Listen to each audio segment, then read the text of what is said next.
இவ்வளோ பெரிய பரிசை நம்ம 8 இந்தியர்கள் தட்டி தூக்கியிருக்காங்க. அவங்க யாருன்னு தெரிஞ்சுக்கலாமா? அதுக்கு தான் இந்த வீடியோ. ரவீந்திரநாத் தாகூர் இலக்கியத்திற்காக 1913 கீதாஞ்சலி கவிதை தொகுப்பிற்காக வாங்கியிருக்காரு. இரண்டாவதா சர் சி வி ராமன் இயற்பியலுக்காக 1930 ராமன் விளைவு கண்டுபிடிச்சதுக்காக வாங்கியிருக்காரு.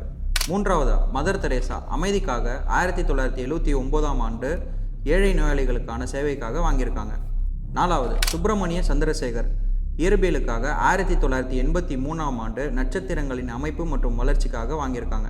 ஐந்தாவதா அமர்த்தியா சென் பொருளாதாரம் 1998 நலவாழ்வு பொருளாதாரத்துக்காக வாங்கியிருக்காரு.